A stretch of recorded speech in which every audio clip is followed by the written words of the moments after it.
দেখেন ভাই, আমি এর আগেও আপনাকে বলেছি, যদি আপনি ফেসবুকে কাজ করতে সত্যি মন স্থির করে থাকেন, তাহলে অবশ্যই আপনাকে বড় বড় কন্টেন্ট ক্রিয়েটারকে সাপোর্ট করতে হবে, লাইক করতে হবে, কমেন্টস করতে হবে এবং তাদের ভিডিওগুলো শেয়ার করে দিতে হবে। যদি আপনি একটা কমেন্টস করতে ভয় পান, একটা লাইক দিতে ভয় পান, শেয়ার দিতে ভয় পান, তাহলে কিন্তু আপনার পেজ দৌড়াবে না, এগোবে না। আপনি যেখানে আছেন ঠিক সেইখানেই পড়ে থাকবেন।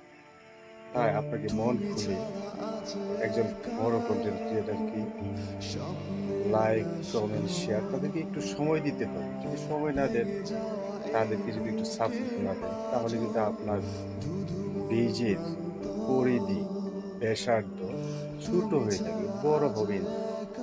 তাই আপনাকে আমি আজকে বলবো, আপনি মন খুলে আমার এই পোস্টটিতে একটি লাইক, একটি কমেন্টস, একটি শেয়ার দিয়ে যান। দেখবেন আপনার এই লাইক, এই কমেন্ট এবং শেয়ার দেখে আরেকজন আপনাকে এসে একটা লাইক, একটা কমেন্ট, একটা শেয়ার দিবে।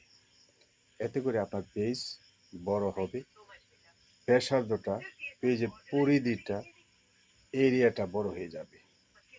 আপনি তো কাজ করতে আছেন, আপনাকে মন খুলে অবশ্যই এই কাজটুকু করতে হবে। যদি করেন তবেই আপনি ফেসবুকে একজন সফল এবং সার্থক কন্টেন্ট ক্রিয়েটার হিসাবে পরিচিতি লাভ করতে সম্ভব। যদি হয়, এই চেষ্টাটুকু করে দেখুন, আপনি অবশ্যই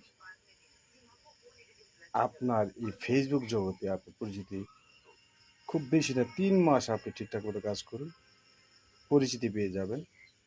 আপনার কন্টেন্ট, আপনার ফেসবুকের পেজ রিচ, এঙ্গেজমেন্ট সব ঠিক হয়ে যাবে।